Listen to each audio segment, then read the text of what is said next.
Very quickly, what will we uncover today? We will first review takeaways from an earlier workshop on sales. I think in July we had done a workshop on why is it difficult, why is sales difficult? Did somebody try to say something? Okay. Then we'll cover how should you look at key aspects of your business to decide on positioning. How will you position your business to the world? We'll move on to finding your first 10 customers and next 100. Then how are you going to fund your marketing costs? What should you know about customer persona? And then deciding on your product roadmap and pricing strategy. What should be your distribution model? How will you use the sales funnel to manage your sales? We'll go again back into market positioning and go-to-market plans. We'll cover a very interesting aspect of that. And then finally, data and metrics. So hopefully with these 10 items covered, you will have sufficient idea about how to manage this stage of your business journey. Takeaways from earlier workshop. Wherever I'm referring to an earlier workshop, you'll find the link also. That is the link which will take you to our YouTube channel to that specific workshop. Takeaways from that workshop.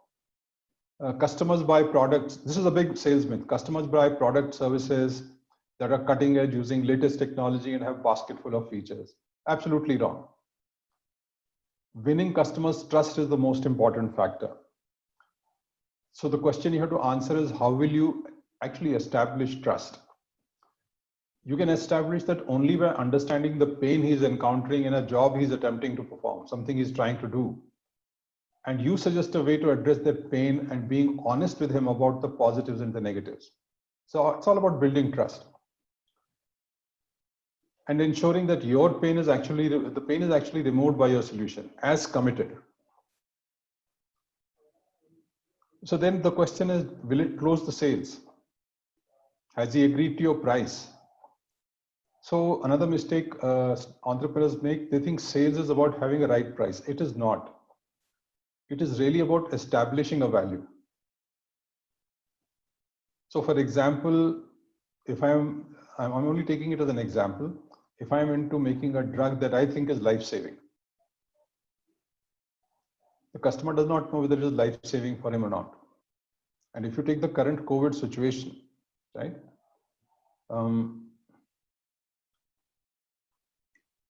You will find all kinds of COVID customers there. I mean, those who are asymptomatic, those who have tested positive but symptoms are mild, those who have extreme symptoms, those are in hospital.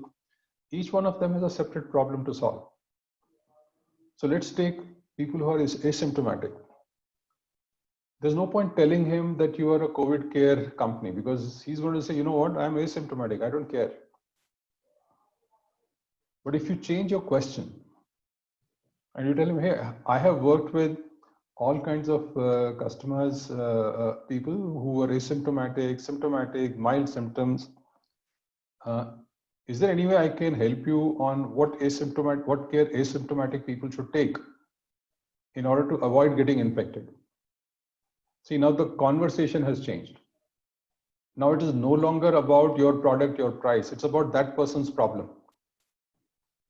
When that conversation completes, you would have established value for that customer. And if it turns out that he comes to a conclusion that this is extremely vital for him and he must know this, the price will change because his perspective on the product has changed.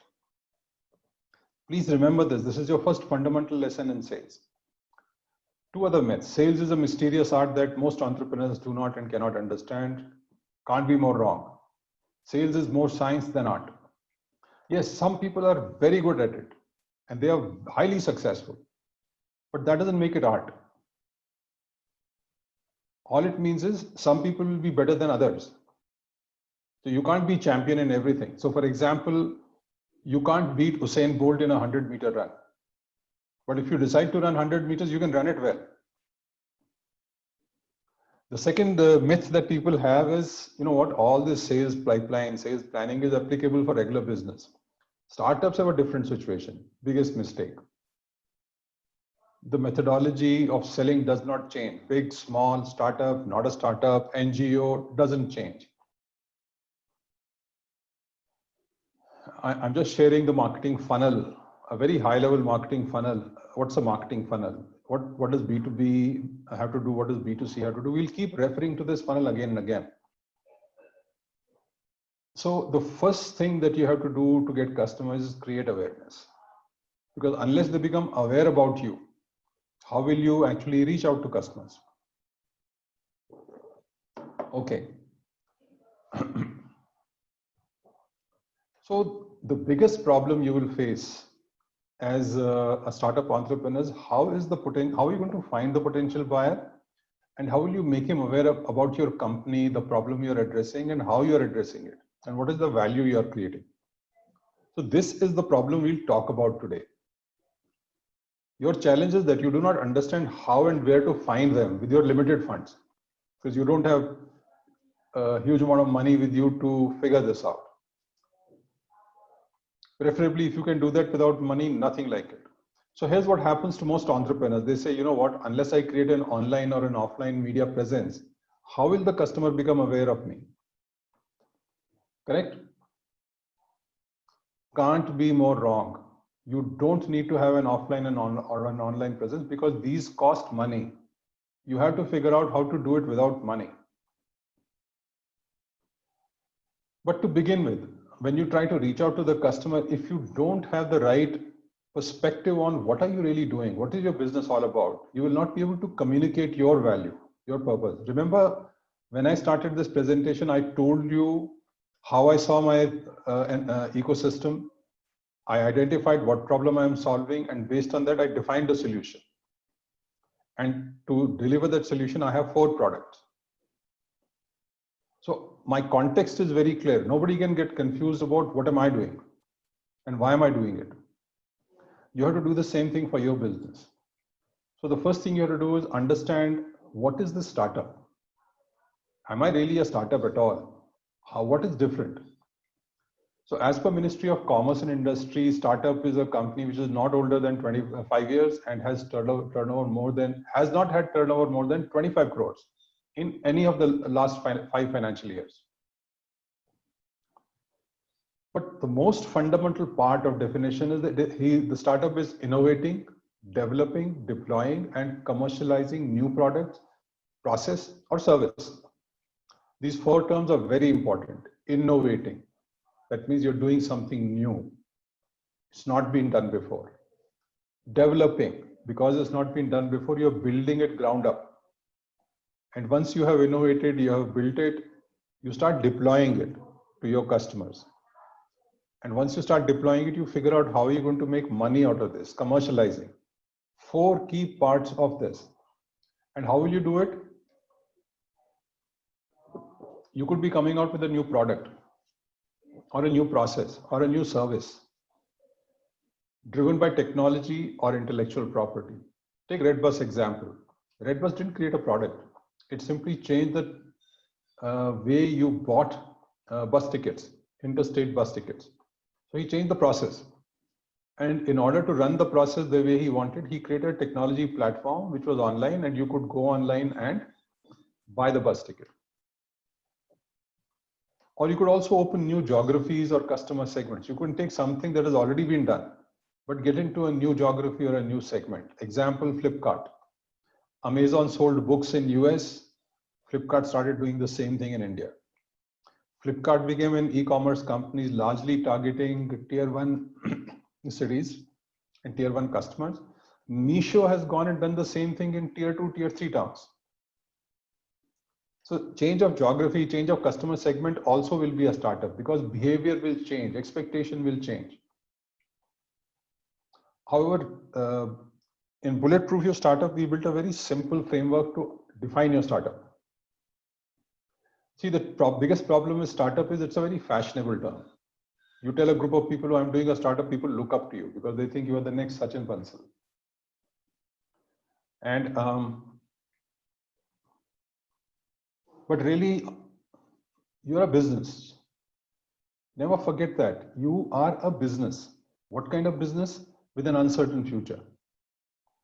Now imagine if you go back to your friends and say, I'm going to set up a business with uncertain future. the same set of friends who would have looked at you with awe and respect are going to look at you as if you lost it. So getting this perspective clear in your own minds is extremely important. It's a business with uncertain future, so that you'll become very careful with your money, with what you're trying to do, and you'll go step by step. To do what? For addressing problems a customer is facing. Here's again, most entrepreneurs get it wrong. They first build the product. Wrong place to start. Figure out what problem you are solving. And where is the problem happening? In a job he's attempting to perform or wants to perform. So people who bought interstate tickets didn't buy it, it didn't happen like this, that somebody found out, oh, you know what, Redbus sells, Redbus has got this beautiful product online where they sell bus tickets. If I never travel in bus tickets, I will not go to that platform. I have no business. Unless I have a problem, I'm wanting to travel interstate and I'm not getting a ticket. So you have to change that focus. And you must address the problem in a manner no one has addressed earlier. That is where the innovation comes from. Based on a set of hypotheses about how to address them, because nobody has done it earlier, you will create a set of hypotheses. Say, I believe that this is the issue. If I solved it in this manner, then customers would be very happy and they would accept my product, my value proposition. And if you address that problem successfully based on those set of hypotheses, you've proven the hypotheses. Then the next issue is within a defined business model. Remember, innovate, develop, deploy. So you innovated, you developed, you deployed, you got success, but you also have to commercialize it. You have to make money. So within a defined business model. And if you have done all this, then your venture should have a possibility of generating humongous future profits. That is the true definition of a startup, that it should be able to make humongous future profits. That is what gets you VC funding, because they want to benefit from those future humongous profits you're going to make. That is where valuation comes from.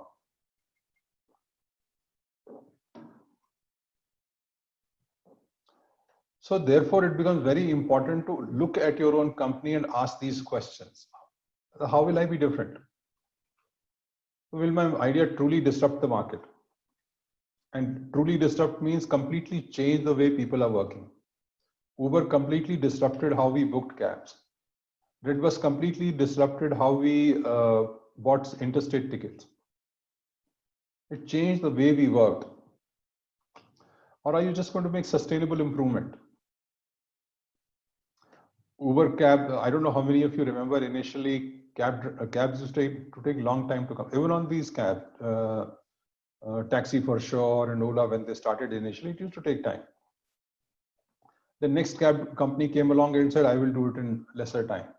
People started guaranteeing you different kinds of services, giving you different kind of value. But those things are very easy to catch up with. It gives you some degree of protection, but very, very limited. Or you're just making it more efficient. I mean, this is typical Swiggy Zomato fight. Zomato does something, Swiggy does something else, and they are constantly doing one-upmanship on each other. And it's like Flipkart and Amazon. One company announces bumper sale, another company announces bumper sale. So it's very difficult to differentiate yourself based on efficiency, unless you can consistently demonstrate that over a long period of time. Example, Walmart. Walmart has consistently demonstrated that it can give you reasonable quality products at reasonable prices consistently. That is what is very important. So having this clarity becomes very critical. Here's a very interesting statement from Elon Musk. I really like this because it is so true. So what he says is, if your only defense against invading armies is a moat, you created a moat around your castle, it will not last long. And history shows moats don't last long. What matters is the pace of innovation. You'll have to keep innovating and staying ahead. And you look around yourself, that's what startups keep doing. Because whatever you do will be visible in 6 months and others will jump in.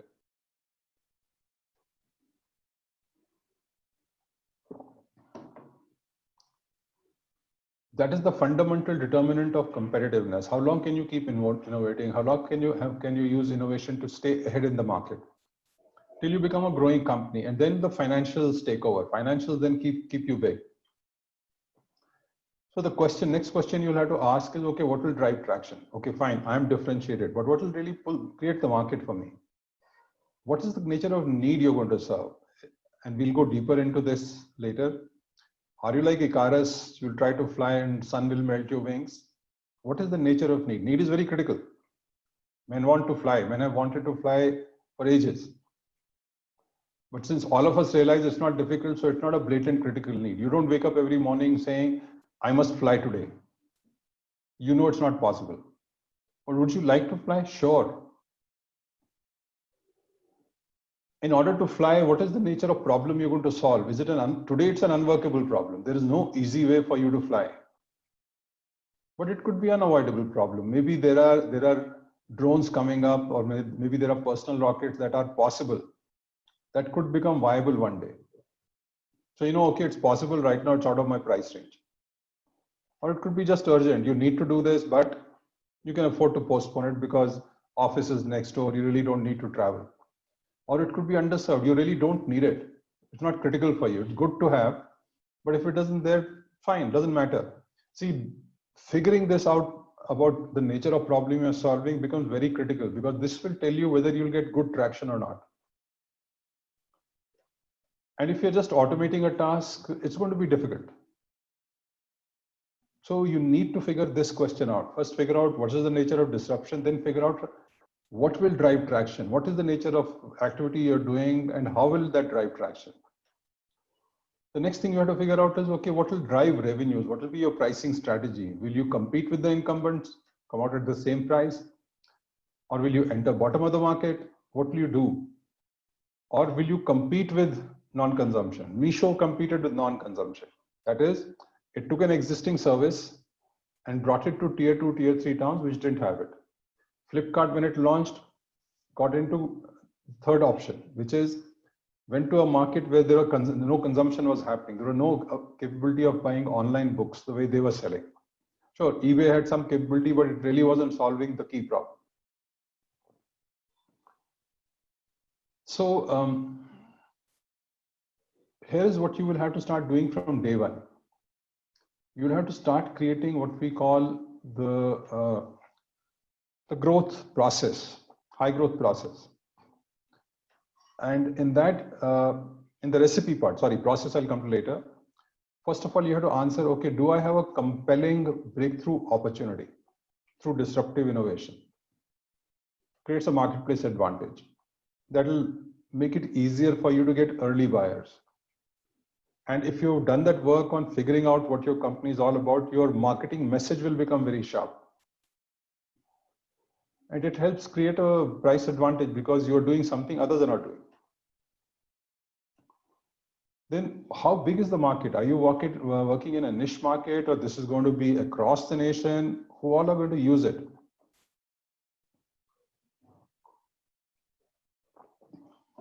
So if you want to launch something like Uber in tier 4, tier 5 towns, the market may not be big.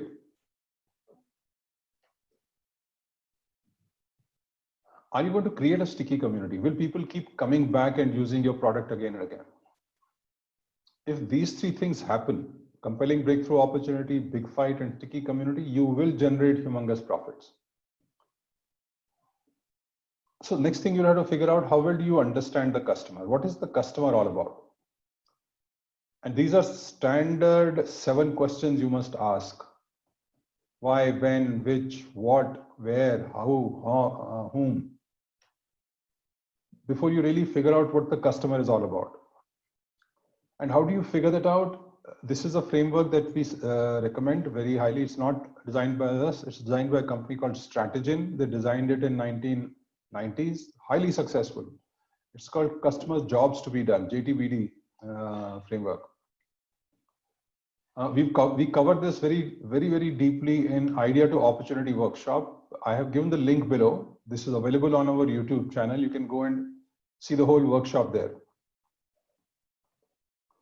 So what does this really say? It says that, look, a customer is going to hire your product or service for a job he's wanting to perform, and the job could be, it could be a functional job, or it could be an emotional job, or it could be a social job. What are the basic needs the customer is trying to service? Let's take an example. You just passed college, you're looking for jobs, and guess what? McKinsey takes you on. And first thing they tell you that, you know what, you got to buy a suit because everybody wears a coat and a tie in our office. Now you have a problem, you don't have a suit. So you will not go buy the best designer suit that you have. You'll go buy something that is very functional because your requirement is functional. Your job requires you to wear a coat and a tie. You will go buy a coat and tie that is within reasonable price, within your range, and you will go, you start wearing that. And now you're very successful, and you get interested in in somebody of opposite sex, and you decide to ask that person for a date. And guess what? The person agrees. Now you have a challenge. You don't have good clothes to wear according to you, something that you would want to wear outside. Now you have to go buy a dress for yourself. Now the same thing has become an emotional job because there are emotions involved. And your budget will automatically increase. You will not try to cut on budget, you will try to optimize on value, emotional value that you will get out of that dress. And this is very important to understand because your pricing, your marketing, messaging will depend on the nature of job. Okay, so you have first date and both of you agree, like each other, and decide to get married. Now you have a job to perform. You have to now buy something for your marriage. It's no longer about that one person. You want to buy a dress which not only satisfies you emotionally, but it also performs a social function. That in the society, you are viewed in a certain manner. So the same product, buying a dress, could actually be bought for 3 different types of jobs. And these are 3 basic types of jobs, nothing outside this. A job can be functional, emotional, or social. You will need to figure this out in order to figure out the nature of underlying need. And this is the needs framework where we call it blatant critical matrix, where you will see that on the vertical axis, we have problem visibility. How visible is the problem? Problem could be latent. Desire to fly, it's latent. It's not something that comes to your mind every day. Blatant, getting to your office in time, it's a blatant problem. Comes to your mind every morning you wake up. What is the nature of customer need? Is it aspirational or is it critical? Desire to fly is aspirational. It's not critical. You don't need to fly. But reaching office in time is critical. So reaching office in time becomes a blatant critical problem. If you can solve it, you know it will be a large community. It's a big fight to pick up.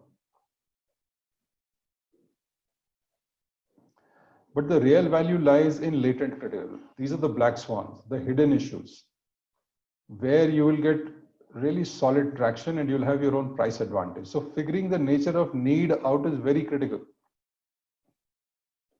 So go back to that example of dress. Buying a suit for office was a blatant critical problem. But buying a dress for first date became a blatant aspirational problem.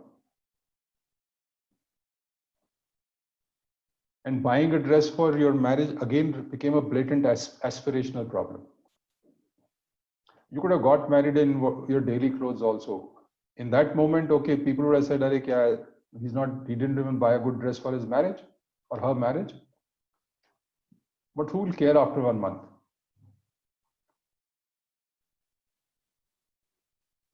So understanding the nature of underlying need is extremely important. You need to figure this out. And based on that, can you identify a space that is not served yet, is easy to capture and defend, and you can do it uniquely? And this is where the real opportunity lies. Figuring out the black swans, figuring out that latent critical need, underlying latent critical need, which you can service. This is what successful entrepreneurs excel at. And they always start with latent critical needs. And if they've got it right, these needs will become blatant critical, because once you see it happening to one person, you'll see it happening for others. I'm very quickly covering some set of slides which we actually go deeper into idea into opportunity. But this is to give context to those who have not attended those workshops. So if you've done all this, you should arrive to this point, which should help you figure out how differentiated is your value proposition. And this is what your value proposition statement should look like. My value proposition, what is the value for the customer, is for target customers. What market segments will you operate in? Who are dissatisfied with current alternatives? Who will you compete with? Our product services provide key problem solving capability. What problems will you solve for the customer? Why new product? What does the product do that unlike the current alternative? How is it better? My sincere suggestion to you guys is please print this statement out and write it for yourself. Fill up these blank portions and you'll be surprised at the amount of clarity you will get about what is it that you're doing. We do this rigorously as an exercise with the startups we coach, and the amount of clarity they get is amazing.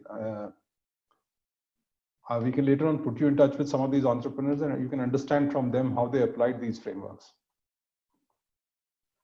So key thing is, what is the value for, so at this point in time, when you're trying to find your 10 customers, these are two key decisions that you must be very clear about. What is the value for the customer and what market segment will you operate in?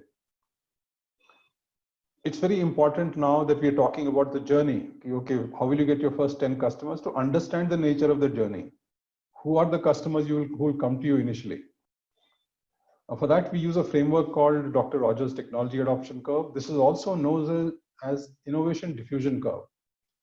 And there was a gentleman called Dr. Clayton Christensen, who's done fantastic work on innovation. He's widely represented on the net. Just go up and look for him and you'll get a lot of stuff to read. But going back to this curve essentially says is that initially you will meet innovators. Your initial set of customers will be those who are risk takers, who are ready to take risk with your product. And the key for them is novelty.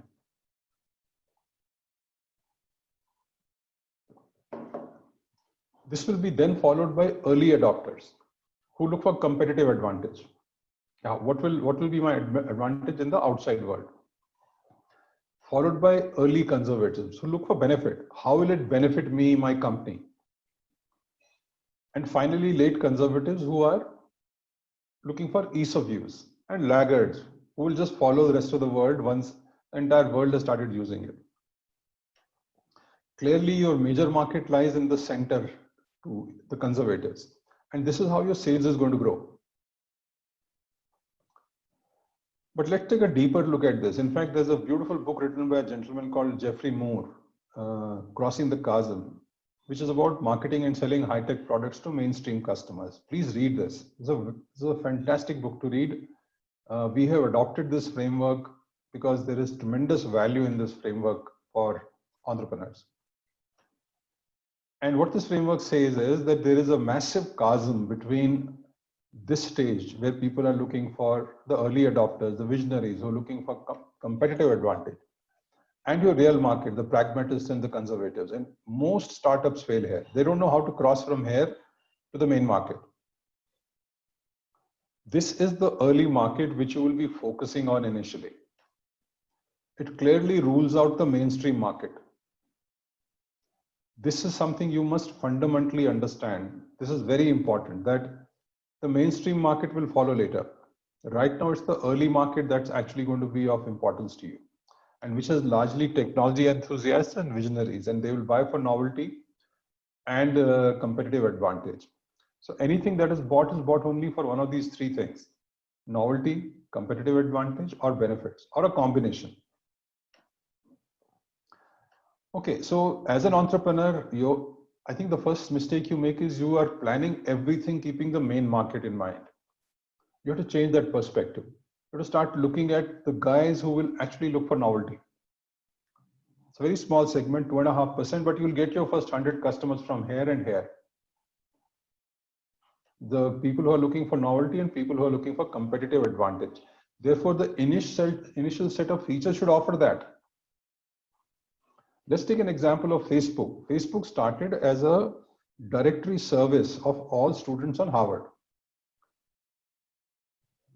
right? So here was a new platform. Everybody wanted to try it out, what this platform is. But how did they actually bring in the how did they excite the early adopters? By providing relationship status along with the student information. So this gave advantage to people in the sense they could figure out whether this person is in a relationship, whether to approach him or not approach him.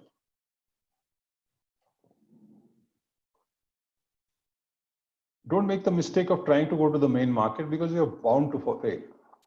Why? Because the main market is going to ask you for benefits, which you may not be in a position to deliver at this stage. And they're going to ask you for things like references from similar customers. Again, very difficult. They're going to look for how stable and steady are your processes. Again, very difficult. You're just starting. You still haven't discovered the processes that will run your business yet. So forget the mainstream market. That's the first thing you have to do. And focus totally on this market and start doing what we call customer development. And let's figure out, we'll figure out what is customer development all about. But even before that, you see, when it is still at ideation, prototyping, technology creation stage, this is where your focus is. But at this stage, you have to start going out and talking to customers. Why is it important? So that you start figuring out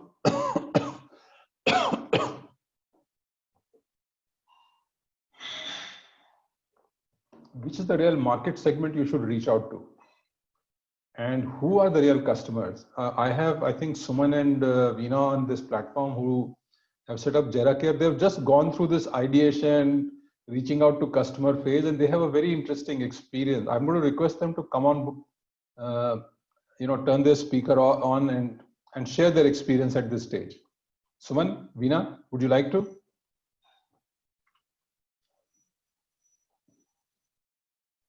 Hello. Yes, sir. I'm here. Yeah. So yeah, from let me just talk about the experience that we went with Bulletproof Insights. So first, I mean, we just started 2 months back, starting with just not knowing where to start. So one day Sudip came across and said, "Why don't you just start and see where you go?" And then we started 2 months back in June.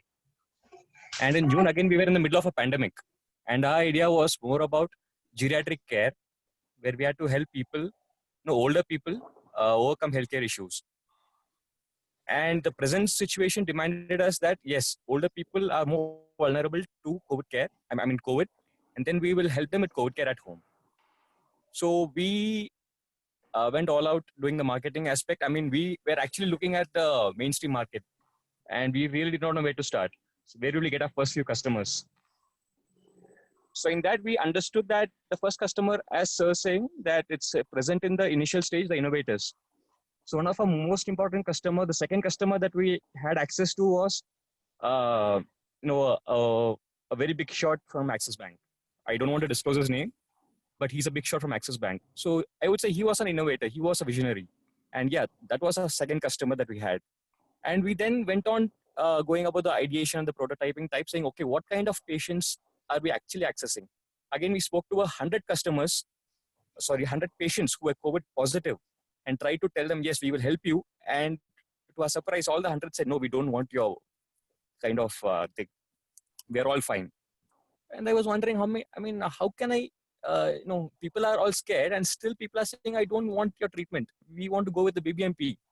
And then we understood, okay, this kind of people are actually between the age of 20 to 50 who are already good. They are happy. They don't want any sort of treatment. And then we targeted people above 60 years and said, okay, we will help you out. And they said, yes. We spoke to 10 and we got about 5 coming back to us saying, we need your treatment. So that's when I understood that, yes, it's important to target it. Your first few customers come from a small niche and we had to target that. Yeah, that's my experience. Thank you, Suman. Thank you so much. Thank you, sir.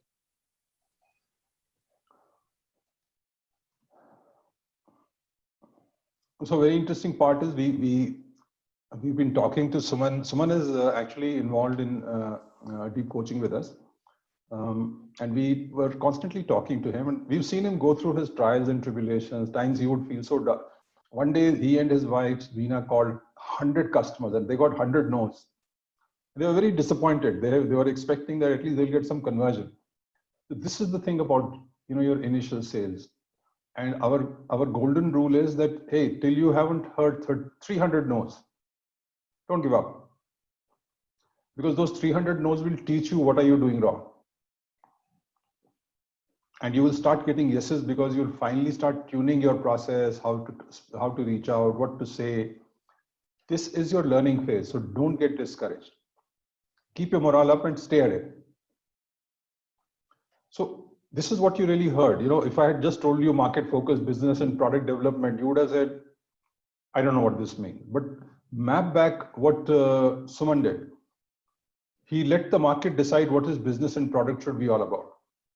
What he did was he kept meeting people and got clarity about where should he focus in the market. So market is driving his product now. That is the most important part you have to remember in this period. And this is where your first 100 customers are going to come from. They're not going to come from main market.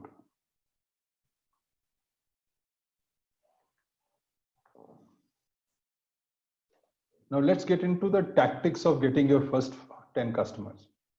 What tactics will work?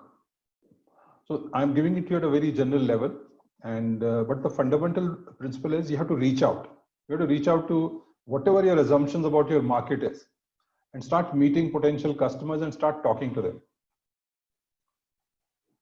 Okay, before we go there, let's figure out where will the money come from, because this is something that will worry you. And why will it worry you? All your life, right from the time you were a young man and you wanted to set up that idli stand, you really haven't figured out money. You haven't figured out how do you actually set up businesses with limited money. And you need money for deploying on setting up POC, proof of concept. The first source of money is going to be family and friends.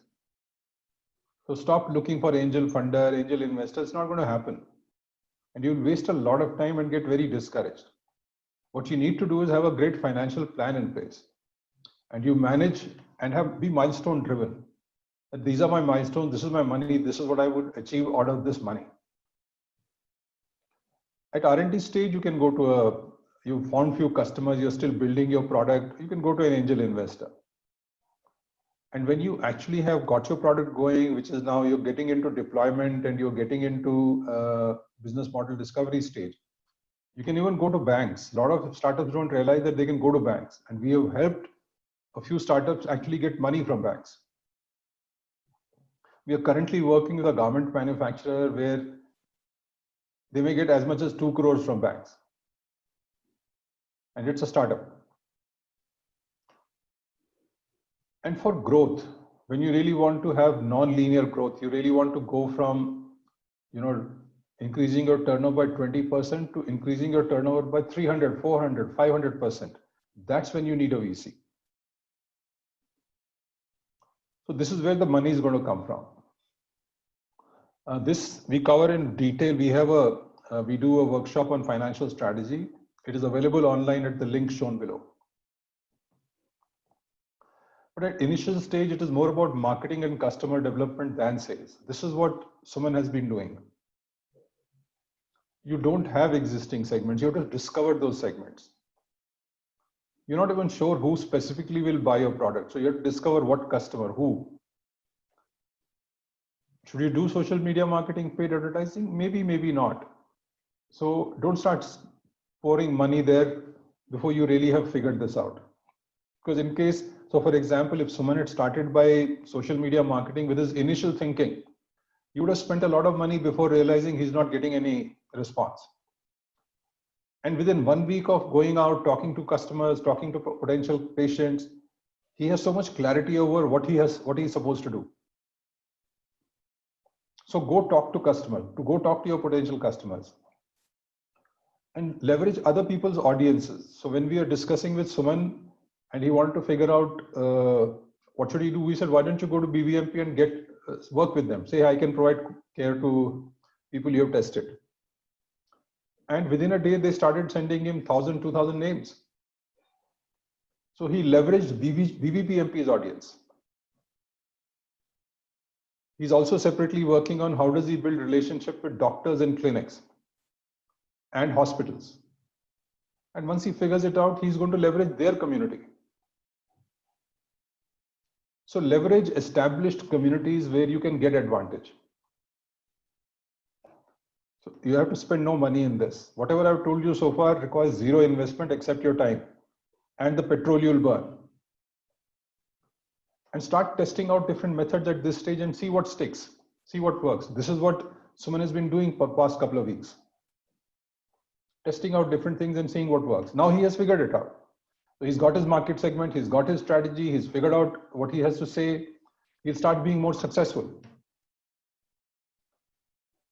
So aim is to also find ways to dig deeper into who the customers are, what are they interested in. We've been discussing with Suman when we laid out for him that how is he actually going to go deeper in his customer conversations and start discovering other opportunities. As an example, let us say somebody who's overseas has aged parents in India. They tell they ask Jera Care to take care of their parents, and they do. And that person comes back to India, wants to spend a couple of months, and he falls sick. Guess where he's going to go? He's going to go to Suman first. Now, Suman, if he says, you know what, I only do Jera Care, he's just lost the customer. So Suman is going to discover additional sources of revenues through these kind of experiences. So initially, he has to be open to discover what are the other sources of revenues he can make. You need not get into them today. But you need to keep discovering what else money-making opportunities exist in your ecosystem and start documenting it. The other thing you have to figure out, why are they buying from you and not your competitor? You need to get into that so that you understand what is the value creation that's happening. The other two things is from day one, start also finding out those who are not buying from you, why are they not buying from you? Start finding that out. So for example, one thing Suman heard, oh no, we don't need you, we have a family doctor. So why did they say that? And here again, I want to come back to value, because Suman's communication was about a product. Hey, I do COVID care. Their response was, thank you so much, we have a family doctor. But if Suman had designed that conversation from value creation perspective, which is what we have now done for him, we've changed his conversation. And in that conversation now, the probability of finding other engagements with the customer is going to go up. So do find out, do think about why are people not buying from you? Maybe you're not communicating the right value. So it's not about the product, it's about the value. Next, reach out to your network. Start talking about, right from the time you have an idea, start talking about what you plan to do. Please, ideas are not supposed to be hidden, because ideas are dime a dozen. It is the execution, the implementation that is critical. Not everybody who has an idea becomes successful.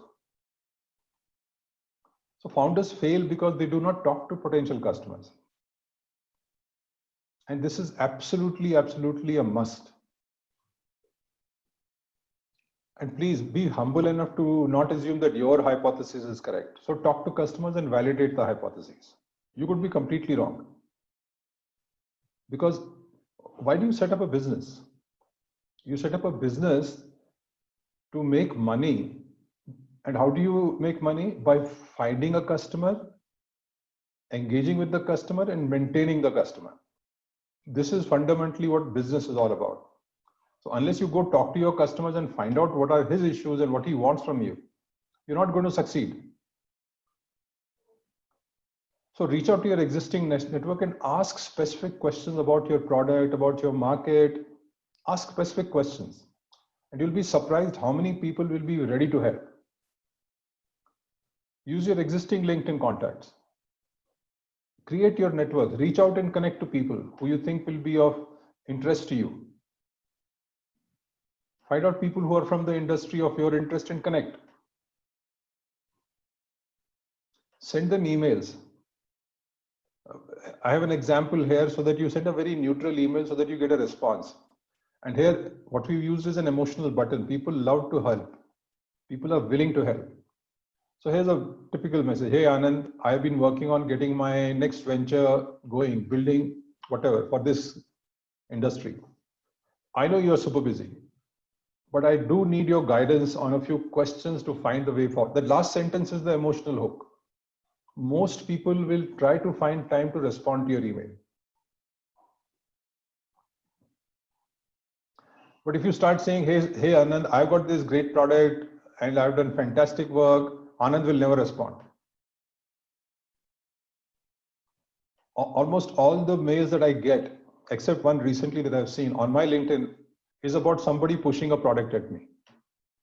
And guess what? I don't respond to any of them. But the moment somebody is reaching out for some help, he's looking for a job or he wants some question answered, I'll be the first to respond. And this is universally true for human beings. Forget human beings. You will see it. So if you watch any one of these, animal videos, you'll find so many things where one animal is helping another animal. Helping each other is built into our DNA. So use that. I'm not attempting to sell anything here, just hoping I could get your 10 minutes to discover how to get past some of these hurdles. I'm assuring him, I'm not going to sell anything to you, but I need your help. So it is all about how do you communicate? Again, we are not taught as a culture, we are not taught about how to communicate, how to be sensitive to other people's emotions, how to be sensitive about your own emotions. And that is why we actually end up being very, very weak at this. Then also ask them whether they would like to be added to your private email list for updates every now and then. Doesn't hurt. Maybe 7 out of 10 will say no, but 3 will say yes. And those 3 will help you build up your email list. Check if they're willing to give you introductions to people in their network. But don't do it in the first mail, do it later, once they have responded. So once they have responded, after he's answered you, then ask him, would you like to be added to your private email list? Those who say yes, after some time, ask them, hey, there is this, don't ask for general help. Say, there is this person in your network, could you help me get an introduction? This is all process. It is not something that you wake up one day and start firing mails. You have to build a process around it. And even if someone is not a good fit for your product, there's a good chance that he might have a colleague who is. So it doesn't hurt to reach out and communicate. Use Twitter for market research. There are so many people who keep registering complaints, expressing concerns about a product or a service. Search for those people on Twitter and start talking to them. Or there's somebody who's had a great experience with your competitor. Reach out to him and ask him what was the quality of experience, what was he happy about. You'll start learning from there. But this is a lot of hard planned work. You'll have to do this. So you can do this. So for example, somebody says, quality of our rooms is poor and you're planning to get into room aggregation. So search for those people and understand from them why are they unhappy. So you'll know what not to do. And you can look at other forums and blog posts where users have discussed this. Start interacting there. This is all tactics that you will have to start employing from day one. Get a better sense of the problem that your product will need to solve and the features that will have to come with it, so that your product roadmap also starts getting defined. Okay, I'm going to quickly move on. Use Quora. Quora is a fantastic forum to use again to do market research. And especially if your demographic is, let's say, college educated professional, which is what Quora demographics also is, then use that as a platform to start doing your market research. And Quora is a fantastic thing. You can ask a set of questions, people will answer. And some of the most followed up topics are like investing, computer programming, mobile, software engineering. I mean, these are, you can put these strings into your query and start asking. So there are various tactics available. Post questions about the pain points you are trying to solve in some of these areas and see what answers you get. So Quora has expanded. Quora now has all kinds of questions coming up, and you can ask specific questions in that area of interest. So you can collect all kinds of answers from your demographics and then kind of make sense out of it. Then there are customer development tools that are available to you. A lot of them are free, like SurveyMonkey, Qualaroo. These are platforms that can help you understand your audience better. So jo bhi free hai, use karo. But attempt not to spend money till you have really understood your market. And these platforms can also help you generate leads and customers. Okay, moving on. So work on creating a mailing list of all potential customers from these exercises. Next thing you have to work on is customer persona. What are the tasks he's trying to perform? What influences him? What does he feel about things? What are his pain points? What's he trying to do? What are his overall goals? You need to understand this. Keep understanding and building the customer persona. And we heard tones of that in bits of that in Suman's explanation of what he did. How did he find out who's the right customer? He figured those things out. Use market research basics to categorize and qualify. And I'll be sharing that with you. You can make extensive use of what we call A/B testing or using the concierge model. This is covered in detail in our customer acquisition workshops. You can go online and have a look. Basics of market research. There are two ways you can do consumer characteristics or you can do consumer responses. Consumer responses is a better way to do it because you know how the consumer will behave to your inputs. But if you still need to do market segmentation and understand, okay, I will not go outside this, then consumer characteristic definition becomes important. Geography, demography, psychographics. And this is more detailed. What will you check in demographics? What will you check in psychographics? What do you check in behavior? What do you check in geography? And this is specifically for B2C. B2B, it changes. B2B is different. Okay. Next, while you're doing this, start building your growth hacking process. Okay, how am I going to hack growth? So make this a routine. Every week, the team collects together. If you're a one-man team, have some bunch of friends with you and sit down and figure out, okay, how do I hack growth? What should I do so that I can reach out to more customers? Then analyze, prioritize, and select 2 or 3 ideas to test and create those tests.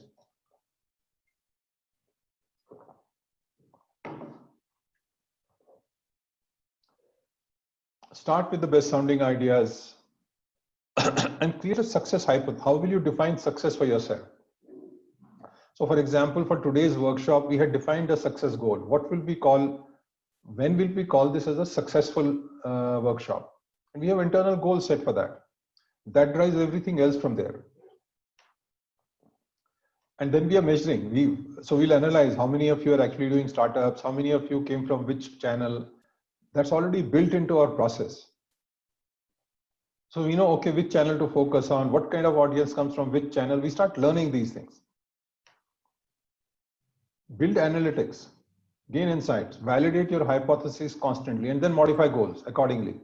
And again, go back to generating ideas. Please build this into your DNA.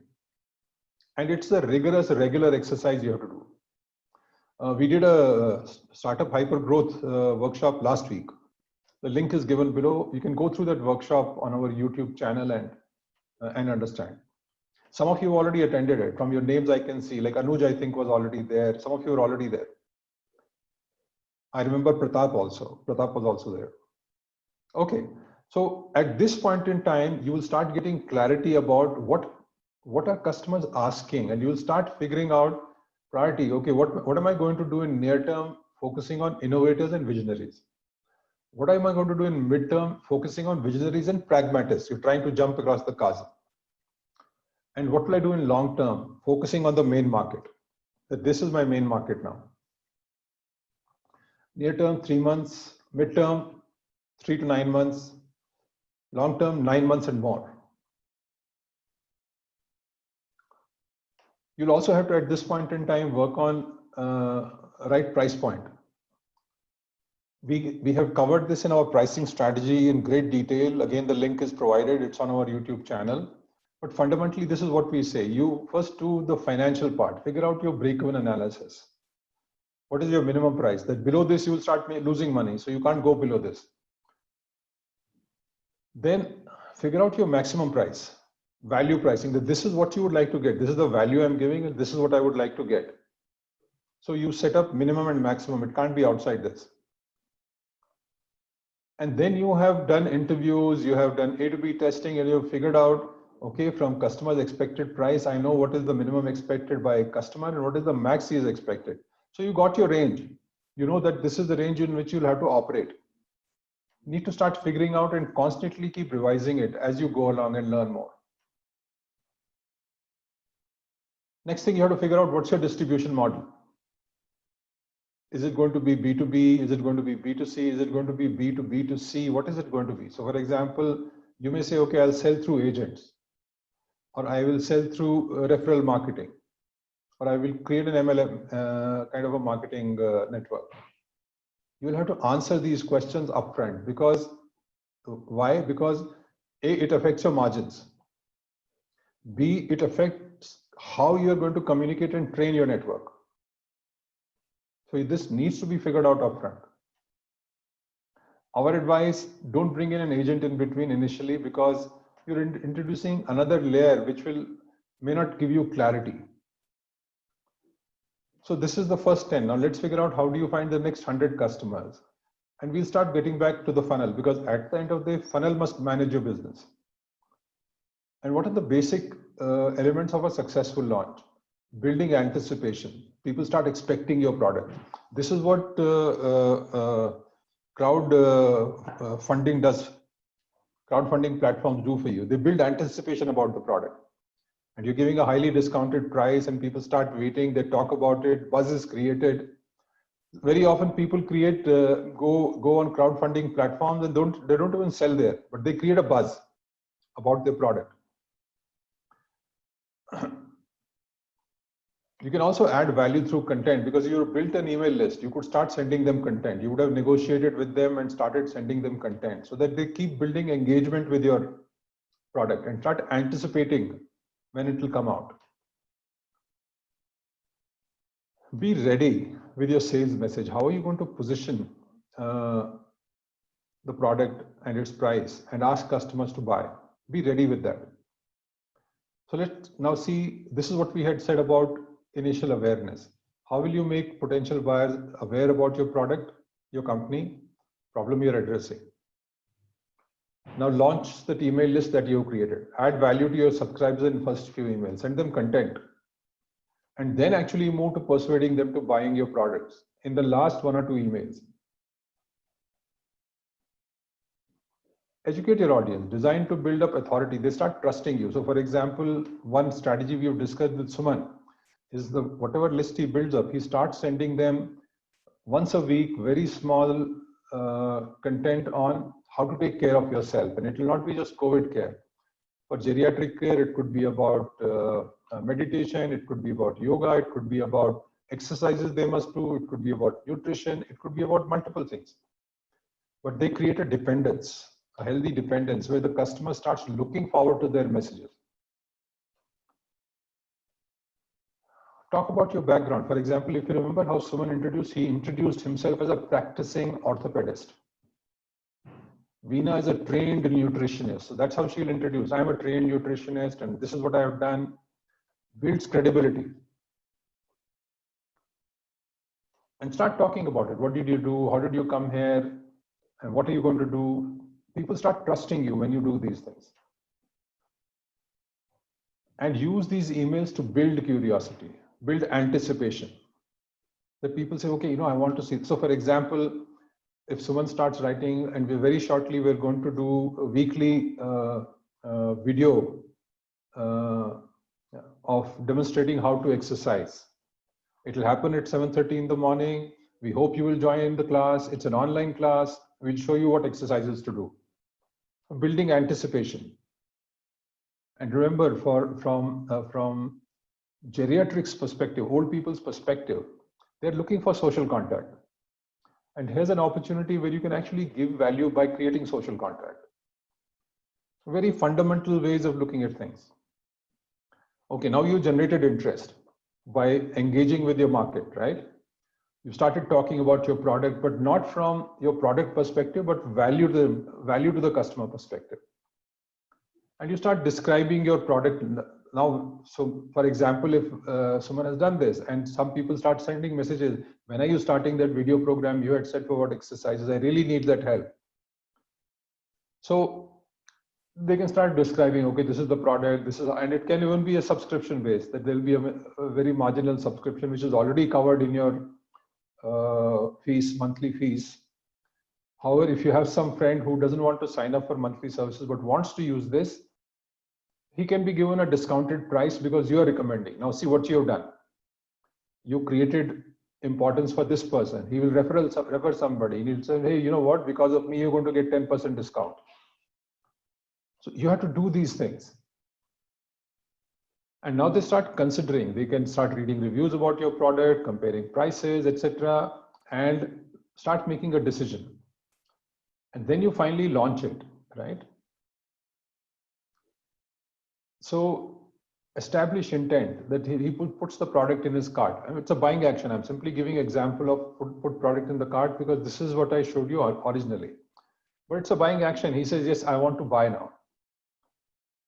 And the final mail is actually reinforcing the confidence in the product. So for example, Amazon said, hey, you had checked this product in, etc., blah, blah, would you like to? And push the person to buy. Finally, the mail, okay, hard sell. And hard sell, typically you can say, hey, there is a special discount going on for next 2 weeks. If you sign by such and such date, you get additional 30% off. There are various ways you can do it. But see what, it wasn't, you suddenly didn't send a mail out saying, I'm going to give 30% discount.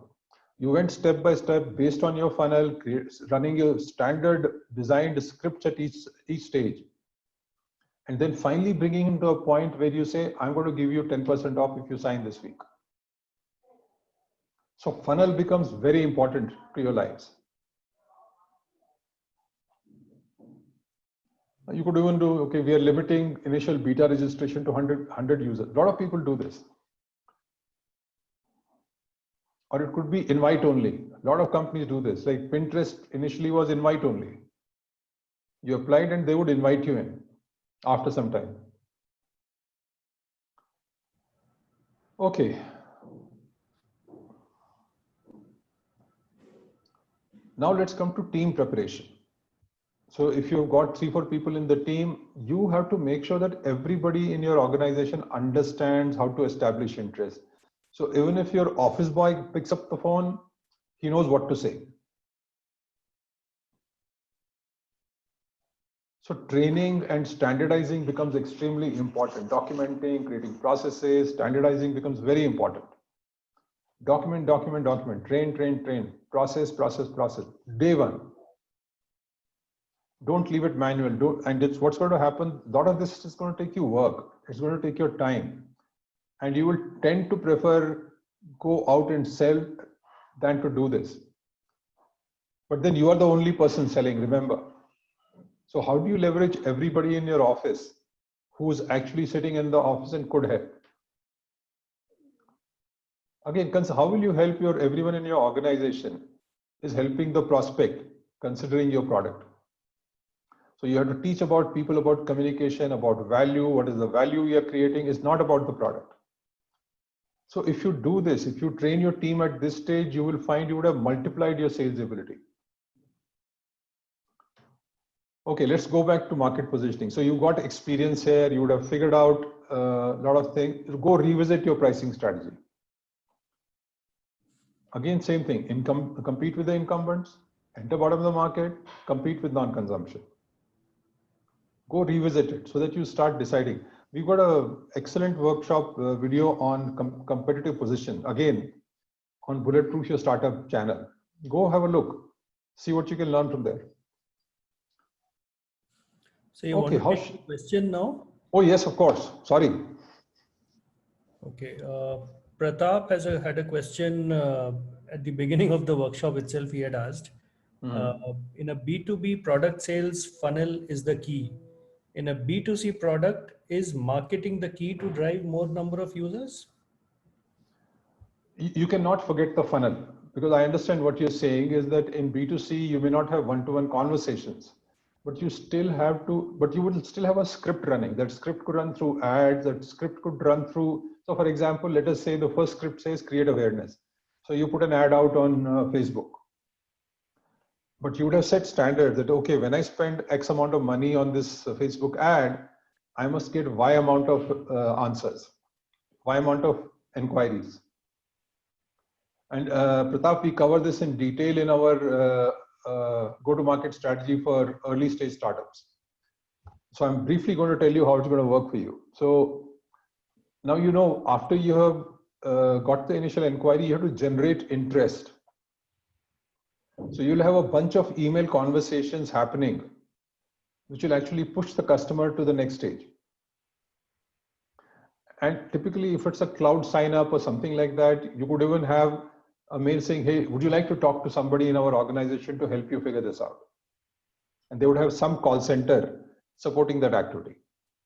But you will find that they will very seldom do that at the initial stages. They will only do it for what we call SQL, sales qualified leads, which is you brought awareness, you got the inquiry, you generated interest, you established intent.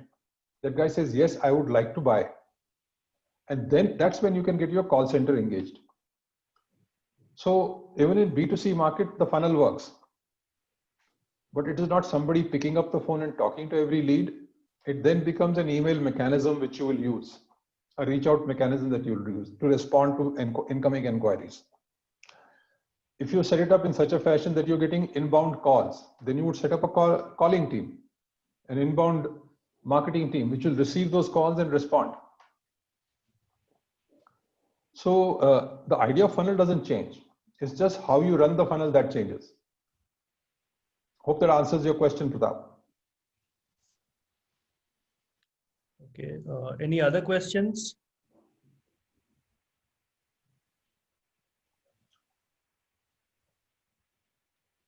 Can we move on?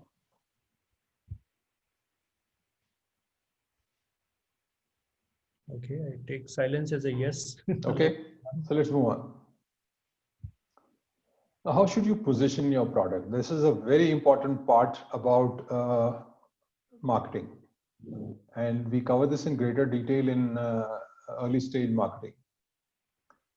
So typically, most entrepreneurs focus on technology and therefore the features of the product. That's what they talk about invariably, especially tech startups. They love to tell you what great tech they have and what fantastic features they have.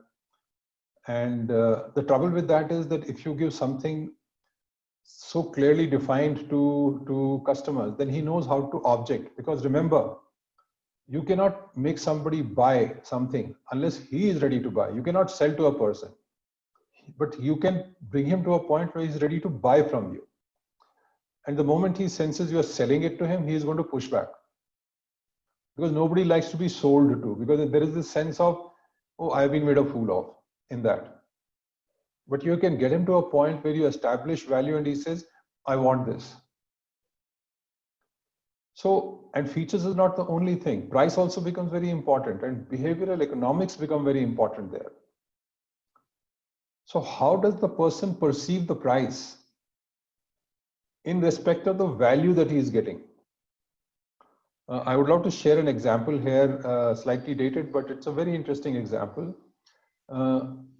There's a magazine called Economist, which I don't know how many of you are aware, but it's a very well revered and respected magazine. And it used to sell print version till about 2005 at about $100. And then they decided to get into digital version. Why? Because digital version saved them a lot of money. So they came out with the ad for digital version that you can now have the Economist at $25. And guess what? They were anticipating maybe 30-40% response. They got very poor response. Maybe just 2-3% responded. And they couldn't figure it out. What happened?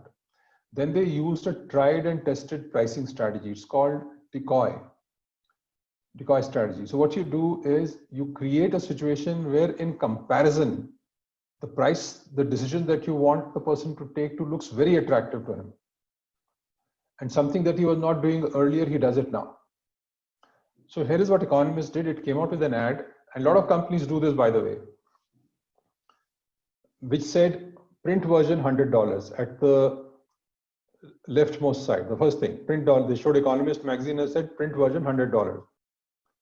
Sorry, they showed digital version $25. And then they showed print version $100.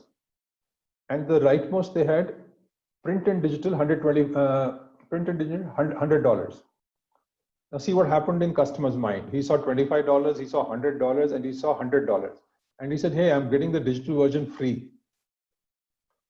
So this is clearly a better offer. So they started subscribing to digital plus print version both. This is the exact action Economist wanted. They wanted print readers to start experiencing the digital version. And in about 3 years' time, 60% Economist buyers had switched to digital version.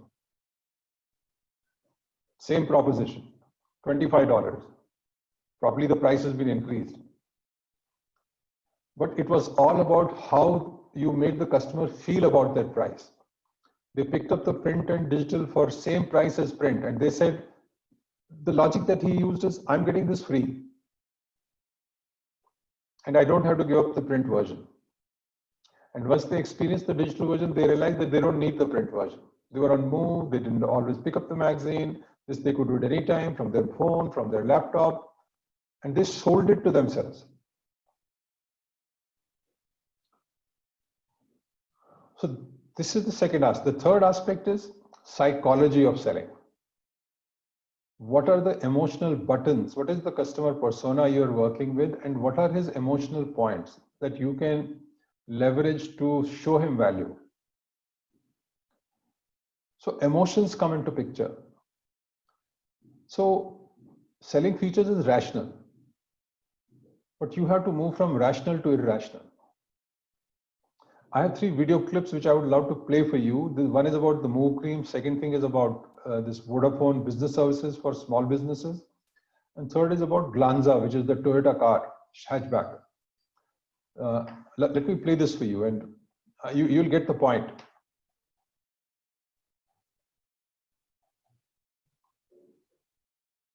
Let me know if you can hear the sound, because that is important.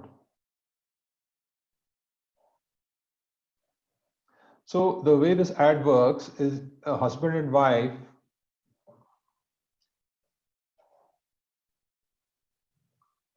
So can you hear?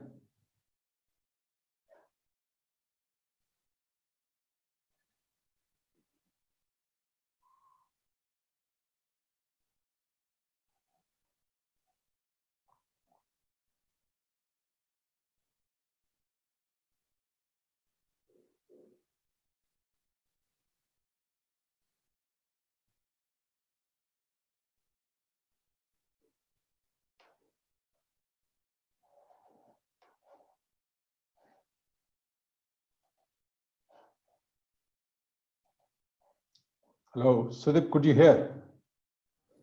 No.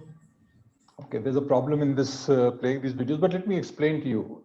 So you saw husband-wife, husband's watching TV, wife comes along, and they play this statue game between themselves. So Vikrant and Pratap mentioned they were able to hear it. Okay, great. But for those who could not, I'll just quickly explain to you. And they kind of play this game between themselves. Statue, she says statue, grabs the remote from him and runs away. He chases her and she bends, and then she says, ah, which is she's got a problem in her back. And he's immediately concerned. And then they show he's applying the cream on her back, and there are 4 active ingredients in that product. And then they again playing with each other. This is a very romantic scene they create for you. Did they say anything about the cream, the product, the technology? Did they tell you what those ingredients were? Did they give you medical reviews, how these ingredients are better? They didn't. They played a beautiful emotional story and they connected the product value to that story. This was one of the most successful campaigns launched for a pain relieving cream. Another pain relieving cream is Voveron. Voveron clearly positions, now Voveron realized that these guys have captured that house ecosystem. So Voveron moved to athletics. Most of the Voveron ads you will see, they show some athlete who uses Voveron. So they changed the market segment.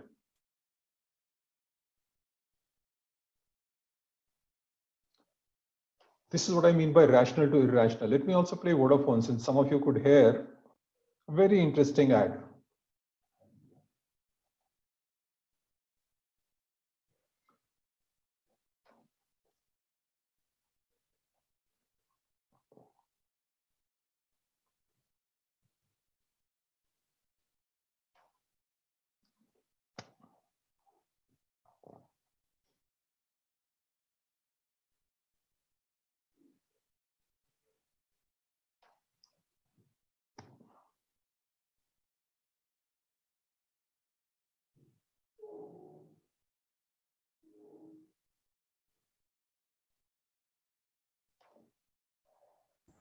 Not able to hear anything, sir. All of you, or could somebody hear? No audio. Anuj is able to hear. Strange. Okay, let me again explain. I'm sorry, but you can go to YouTube and see this. So this whole Vodafone ad is all about, there is this lady, old lady who's wanting to start a home business. She's setting up a restaurant. Her son is helping her, design the tables, how she will show food. And this old man quickly goes online, checks out online, how are people selling South Indian food. He sees that layout. He comes and says, okay, why can I try something? He tries it and he lays it out. The wife is very excited. Then he tells the boy, why don't you take a photograph and upload it? And that's when they bring in the Vodafone Business Services ad. They did not have to say anything to you, but they told you a beautiful story about a small business, and then they showed you Vodafone Business Services there for you. They didn't tell you anything about Vodafone Business. What are the advantages? What is the transfer? What is the network speed? And how does it work? Or what is the price? They haven't spoken anything about it. But they again played with your emotion and created an emotional story and connected the brand to it. So I showed you a B2C example and I showed you a B2B example. So you will, unfortunately as entrepreneurs, you don't have this background and understanding. But you'll have to start, if you have done your customer persona work well, and you've understood what are the underlying emotions your audience will have, and then you create your promotions accordingly. Remember, the idea of any promotion that you do is not to communicate about your product. It's to break a person's preoccupation and get him to pay attention to your message. That's it. So stop describing your product in your promotions. Figure out how will you get his attention. Okay, moving on. So this is the last part of my workshop. What kind of metrics should you start working on initially itself? So quantitative metrics, traffic analysis, user engagement, start measuring these things. How many people are responding to you? If you've got a campaign going, figure out in the funnel, how many people came at what stage, how many dropped out, how many moved on to the next stage. If you're sharing content, figure out user engagement, how many people actually absorbed your content, how many people are just ignoring your content. Start figuring it out. And when you measure, so suppose, let's say one specific content got, let's say your average user readership was sitting at 40%, but a specific kind of content is getting you only 15% readership. So you know that content is not working. But if you don't measure it, you won't know. Okay, qualitative. how usable it is, monitor the session. If you brought him to your website, see how long he's spending time on your website, on which pages is he spending time. Start testing these things so that you can constantly keep making your website more and more engaging. Comparative. You got two different strategies you want to test. Do A/B testing. Figure out A with one set of customers, figure out B with another set of customers. And figure out what is getting you better response. So you'll know way ahead. Competitive. Today you can actually track online how are your competitors behaving on the internet. You can track their promotions. Must build this as an activity so that you know where are they spending money. And remember, in your client conversations, you have also asked questions about on forums, on Twitter, on Quora, to figure out, how are people responding to your competitors? What are the kind of KPIs that are necessary for startup? Initially, traffic metrics, which is attraction KPI. Is your potential audience getting attracted to your? So for example, you could have said, I'm going to budget 2,000 rupees for my Facebook ad, and I should spend 4 rupees per lead that gets generated. So that means you must get 500 leads. If you're not getting 500 leads, you'll have to go back and research your audience, research your message, and see what is not working. And change stuff so that you start hitting that number. Or if you are unable to get that, then you change your cost. You say, okay, not $4, but I'm ready to spend $10. So you spend 2,000 bucks and you start getting 200 leads, you hit your objective. That kind of planning must happen. Post that, look at engagement KPIs. How well did the customer engage with your various stages in your pipeline? So that you understand that yes, what is working, what is not working. After that, value KPIs. How many people sign up and pay for something? And finally, retention KPIs. Okay, they paid. Are you able to retain them? Are they converting into referrals? This is especially true for subscription services. They pay you for 1 month and don't come back. And finally, economic metrics. What is it going to cost you? What's your burn rate? What's your customer acquisition cost? What's the lifetime value a customer is giving you? What are your revenues? What are your costs? What are your profits? You have to start measuring these things from day one. Then there are additional KPIs and metrics you can measure. Website metrics, social engagement metrics. There's so much you can do, but forget these additional. Start with the basics. And there are value KPIs you can track. So forget about this also initially. You can always bring them in later once you start succeeding with your attraction, engagement, value, and retention KPIs and your economic metrics. Some of the conversion measurements you can use. Best performing channel, best performing campaign, best performing copy, measure everything. Where are you getting largest volume? Where are you getting lowest cost? Start measuring these things for every channel that you use so that you can then finally decide which are the optimum channels for you, which will fit into your financial plan and give you the results that you want. What all can you measure? You can audience segment, young women, regional, metro, old, single. You can start figuring out all kinds of parameters. What is your channel source? Social network, SEM, organic. What are you going? Where are you getting those leads? Which themes work better, or which brand promises work better? How do your landing pages respond? Are people responding to call to action? Which copies and graphics work better? You can start tracking all these things because this is so important for you to design your campaigns.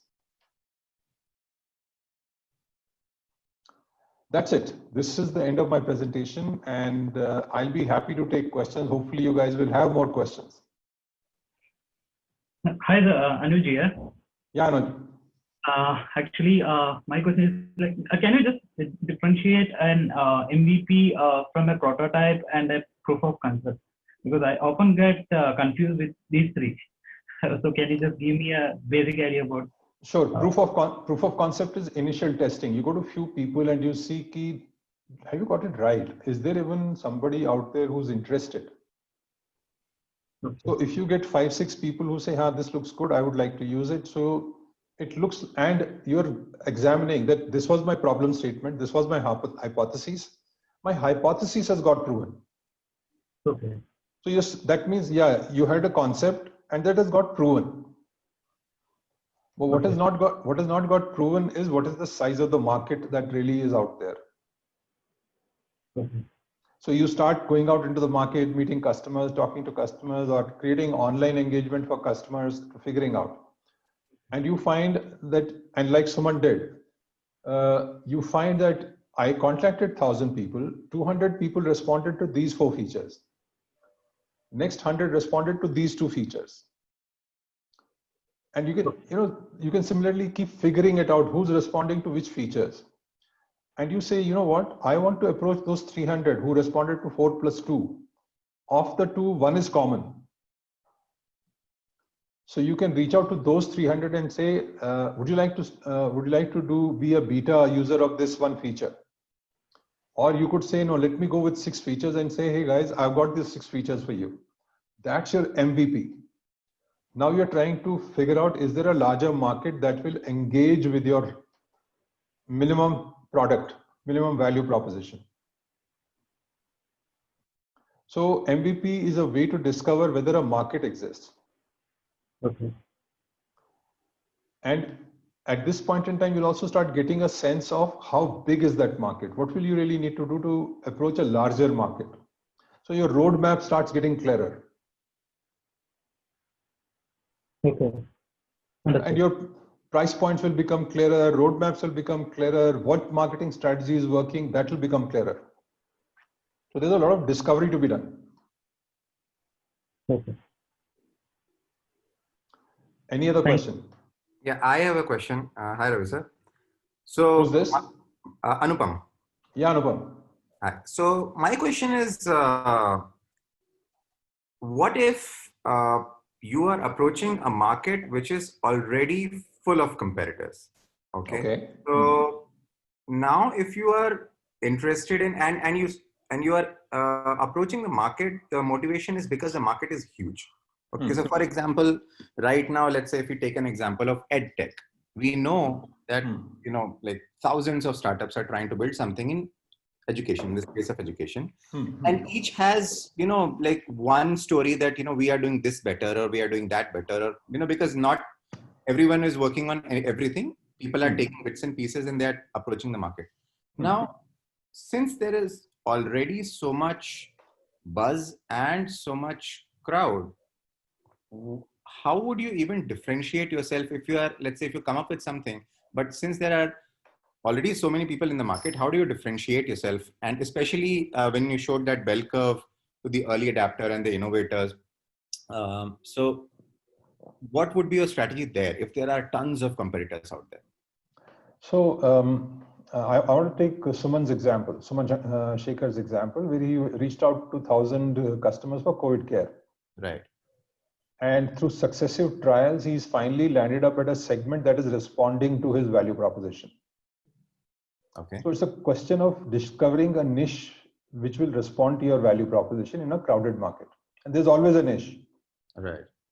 The right way, probably, which will take a little more work, is Anupam, go to Twitter, go to Quora, start researching your competitors. So first of all, figure out who are you competing with. Let's say there are 10 people in the field. Right. They will all be distributed along a price range and value proposition, right? Right. So start identifying 4 or 5 and start figuring out how are people responding to their product. What is not working, what is working, try their product out. Right. Figure out what the gaps are. Right. Once you've got the gaps, you'll also get a sense of, and you on Twitter, on other forums, you will start figuring out, what segment of customers are looking for what capabilities, who's happy, who's not happy. Right. Once you identified those gaps, you can then move into that niche. Right. Right. And start working with that niche, but Right. simultaneously start assessing the size of the market. How big is this niche going to be? if that niche is not going to be big, then there is this strategy where we say it's a layered strategy. You first get that niche, then pick up the next feature your competitor has that you will attack either on price or taking it to a community which is not using that service. So you remember we had a slide on will you compete with the incumbents, come in at the bottom of the market, and go to where there is no consumption. So today we know, for example, there's a lot of issue in tier 3, tier 4 markets in terms of consumption of edtech education on account of, especially in the hobbies segment. The hobbies segment is opening up in these sectors. People who did not actually pursue hobbies are now wanting to pursue hobbies. So is that the segment you want to chase? You'll have to start researching these things. Right. And there is always a gap. Always in any market, there is always a gap you can enter into, but you have to research that and find that gap. Right. So the reason why I asked this question was that, I was working with a friend and he was trying to develop an idea. And when we were discussing and doing our initial research, we obviously found a few competitors, and each product is slightly different in its own way. But what we realized was that the products which we are calling competitors have already been out there pre-COVID. Now, because of COVID, there are another 100 products which are under development. So we may be blindsided that what we are trying to do, there are 15, 20 other people who are probably trying to do the same thing. So, I mean, and since the market is huge, obviously everyone can have their own pie. But, I was just wondering if the strategy could be slightly different in a very crowded market, but where the need is, very, like you mentioned, the 4 quadrants, like it's a blatant need that, everybody needs to study from home. Everybody needs to prepare from home without having to go to classrooms. And there are tons of other use cases out there. So, so what would be a better strategy, in such a scenario? Sure. So I think the fundamentals, Anupam, don't change. First fundamental is that given this whole, see what internet has done is that it's made this whole playing field very democratic. Right. And you don't have the luxury of coming out with an idea that will not be visible to others, and they will not do something within 3 to 4 months of your launching. So first of all, you walk away from that. Right. That is not an option. So you have to launch. Right. Now, one thing you must do is choose a set of competitors who you think that is the area that you're going to actually work in. Right. Now, start figuring out their gaps. Yeah. Start figuring out and you can go subscribe to some of those and see how they work, what happens. And start building an idea about where does the opportunity lie. Right. Now, let me take an example of a very interesting company that has got very heavily funded. I don't know how many of you guys are aware about a company called Grow, GROWW. Yes, I've heard of it. You heard of it, right? And they're basically selling mutual fund. And there are tons of companies selling mutual fund. Yes. But what they have done is they have simplified, they've changed the UI UX experience for people who want to invest in mutual funds. They've made the whole process very transparent and very, very informative. Right. So that people can very quickly pick up what they want to do. And they've brought in AI also to help people figure out. Right. So they've changed the user experience. Take another example, and this is a tried and tested strategy. Why did iPod become successful, Anupam? I mean, the whole value prop was amazing. Like you can have 10,000 songs in the palm of your hand, offline, ready with you without the bulk of, I mean, it was just beautiful to look at, very functional. So here's the thing. See, when iPod, sorry, I'm jumping in. When iPod was launched, there were already MP3 players existing in the market. Right. Right. So anybody could download music on torrent, and there were a lot of these sites which helped you copy music. Right. But the challenge with the ecosystem at that point in time was there was no guarantee about whether the song that you have downloaded will not have a virus and your system will not be infected, right? Right. So what Apple did was, especially Steve Jobs, they figured that, you know what, CDs are no longer a great playing option, and CD players had a lot of issues, and CDs force you to buy a bunch of songs when you may want to listen to only one song. And there was no legal way of getting one song at a time because A, the recording companies were not giving you license rights. B, there was no tech available which allowed you to download legally. Right. So that is the problem Apple solved. Apple actually went back, spoke to recording studios, got them to agree to sell song at a time for 99 cents instead of a CD at $9.99. And then created iTunes as a platform where you could actually download music from. And of course, they made the UI awesome. They made the product beautiful. They allowed you to support 10,000 songs on that product. But those were not the key for making it successful.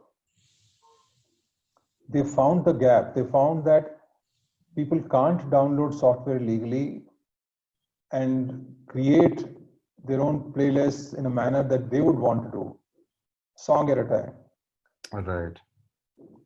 And that is the problem they solved for. So the point that I'm trying to make to you is that you have to figure out what is not happening right. And it will come from customer experience. Customer has to be the center of your focus. So for example, you identify competitors, you go find out people who are using that on forums, talk to them, see what their experience is, see what they don't like, and believe me, you will find niches. Yeah, that makes sense. Okay? Yes. Next question. Hello, sir. This is Ravi. On your penultimate slide, you have shown something, copy. Can I understand what does it mean? Sorry, come again? On the penultimate slide, the last but one slide, can you go to the slide if possible? Sure, hang on. Slide says conversion measurement slide. Got it, hang on. Yeah. Okay, you can see the slide. I think this is what you're talking about. Yeah. So I just wanted to know what does copy means there. Channels, channels? Add copy and add graphics. So copy is the text you put in the ad. So for example, we have built a practice in Bulletproof Your Startup. We might use the same picture, but we'll change the copy, the text that we write. Oh, okay. So we will run two ads, and one the copy will be A, and the second the copy will be B. The graphics will be same. Oh, got it. So we'll figure out, whether it's the copy that is getting the response or whether it's the graphics. Oh, fantastic. Thank you. Sometimes we'll have the same copy but different picture. Yeah, I do that. Yeah, normally when you have when you think that your graphics should not change, only the content and text will change when the meeting dates changes or something. Yeah. Correct. Correct. Thank you very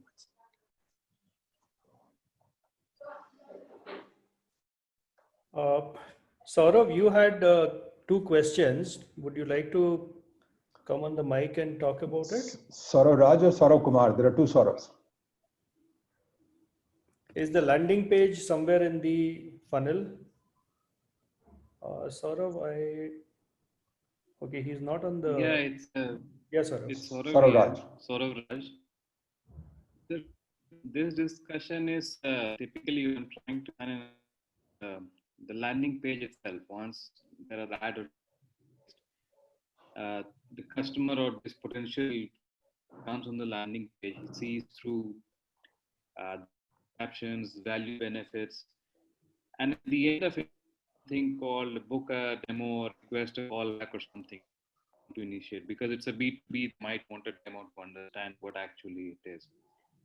Now, the discussion which is happening there is, should it be simple from which name, email, mobile number, submit, or something which I have also seen, and it's like a calendar, you pick a date, you pick a time slot, and then you fill in details, and you set up a like a Google Meet, if you wish to, between the two parties, let's say our side and the potential customer. Now, what the digital marketing guy is saying, people are not using that. You have to keep it a simple form. And this is what we're trying to understand, that is that much of a commitment to ask from someone, a visitor on the site, or is something else that we are missing here? Okay, a great question, Saurabh, because this actually really opens up a very interesting topic very close to my heart. What is the purpose of landing page? Why are you keeping a landing page at all? So we're trying to give this visitor a minimum introduction about what the product is, and encourage to take the next step, which is either buy, register an account, or is still not convinced, book a demo and understand what more it is. Okay, so let's go back to the funnel. The funnel has first stage is create awareness. So your ad created awareness, right? Yes, yes. What is the next stage in the funnel? Generate interest. Next, I have it here. Generate yes, interest. Correct. Right? Mm-hmm. Because just because he's responded to your inquiry does not mean he's interested, right? Right. So we'll just giving him a form to enter, name, etc. Have you serviced that? Have you generated interest?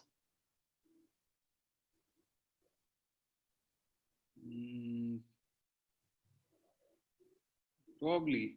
We're not sure that what is missing link. So here's the thing. When you sent an ad, you would not have given him complete background about the value prop, right? Correct. Because that's just a way of getting him, arousing his curiosity and arousing his curiosity. He got curious about something. He saw something in your ad that broke his preoccupation, and he got curious about what you're doing. Mm-hmm.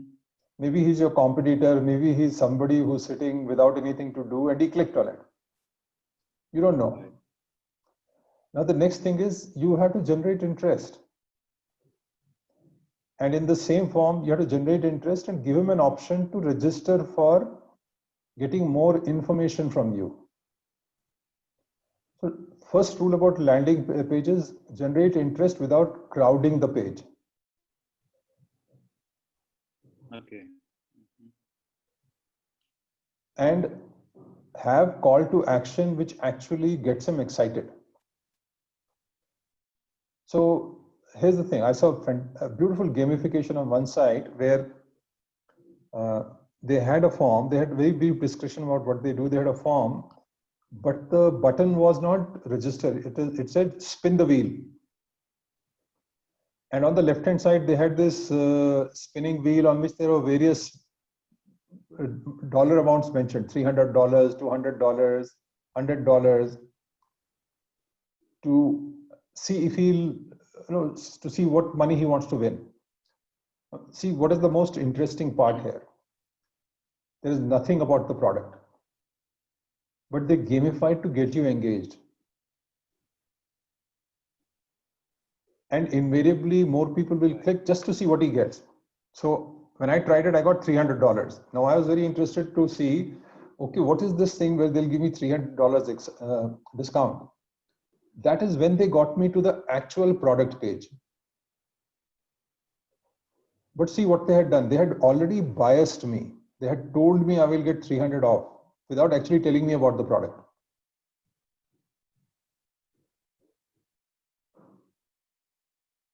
Right. So the entire purpose, see, this is where, most of us make mistake. We bring in digital marketing companies thinking that they will actually solve our marketing problem. Actually, digital marketing companies don't solve your marketing problem. They solve your marketing operations problem. If you have figured out your marketing strategy, if you have figured out your scripting, then they can tell you how to implement this. Right. But without realizing, we tend to expect that they will actually create a marketing strategy. You're thinking that when they're suggesting something, they've actually created a marketing strategy for you, which they haven't. So Saurabh, stick to the funnel. Each stage of the funnel has a purpose. And the purpose is to drive engagement to a point where he actually gets he expresses intention for buying your product. And once he expresses intention for buying your product, engage with him to now basically agree to your value price proposition. And that's where you offer him a conversation. Because if you try to offer him conversation before he has actually mentally reached that stage, you're going to waste a lot of money in talking to people who are really not your customers. Mm-hmm. Helps you understand? Yeah, definitely. And in a way, we stopped the marketing because we said it is not what the digital ad publication, it is to figure out, rightly as you said, do we have the right information on the website? Is it simple for people to understand what it is? Or maybe it's too many things and they just don't know what to do with that. Or follow the funnel. So that is follow the principles of the funnel. You'll not go wrong. Sure. Okay. Thank you. Yeah. You're welcome. Any more questions?